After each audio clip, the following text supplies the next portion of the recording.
Hey, do you try to scramble around and fill every moment of every day?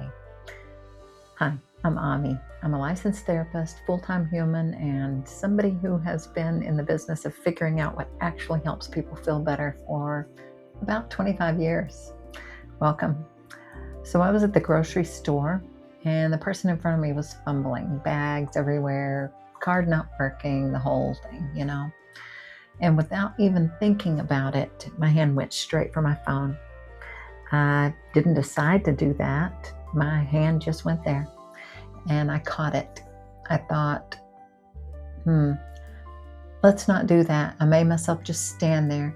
And what I noticed was that the pull toward the phone wasn't really about the phone. It was about the wait, the in-between time, the time between the shopping and between the checking out, that gap between one thing and the next, where we're just there with nothing to do. And apparently my system finds that intolerable enough to reach for a distraction before I even register what's happening.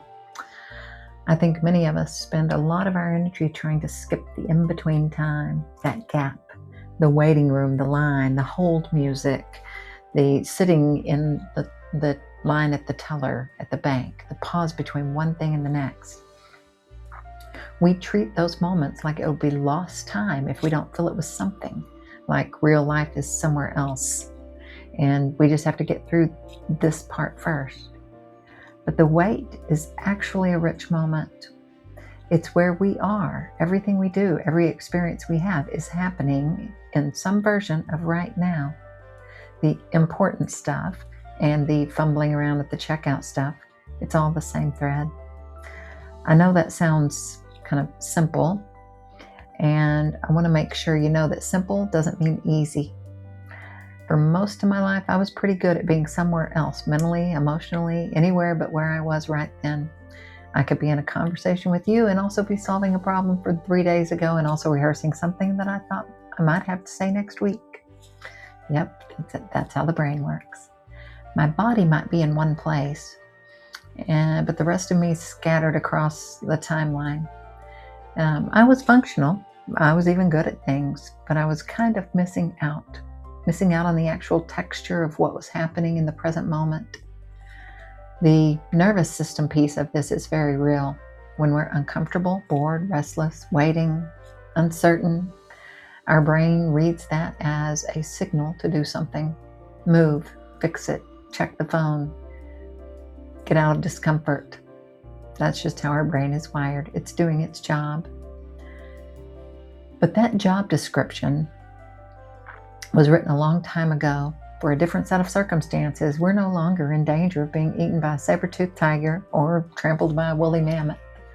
And part of what we're working on now, what we've been working on through our evolution, and what I'm working on right alongside you, is gently updating our brain's operating system, telling the system, hey, the line at the grocery store is not dangerous.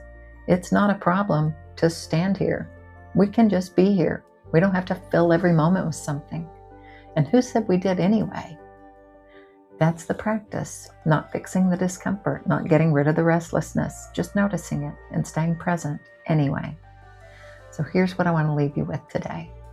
Next time you're in one of the in-between moments, the wait, the line, the hold music, whatever it is, instead of reaching for an exit from that discomfort, from that, what is word? Can't think of the word. Anyway, when you're in that moment, in limbo, you're just waiting. Just ask yourself, what's actually here right now? Not in a deep philosophical way, just literally, what can you see in that moment? What can you hear? What's happening in your body? Take a few seconds to actually take an inventory around you and inside of you, and then just be where you are. That's it. It sounds like nothing, but it's really not nothing. Showing up to the present moment, even once, even briefly, is a skill. And like any skill, you build it by doing it over and over again in small moments that don't feel like they count, but they do. They count and they add up quickly. You'll be surprised doing that practice for just a month, what kind of difference it'll make in your life. So if this kind of thing resonates with you, this nervous system stuff, the real talk about what it actually takes to feel better or to enjoy life, I built a community called Enjoy Being Human, where I go a lot deeper on all of this stuff, plus a lot more. The link's in my bio if you want to check it out. I'd love to have you. Until next time, take care of yourself. I love you, and I'm sending you peace and light.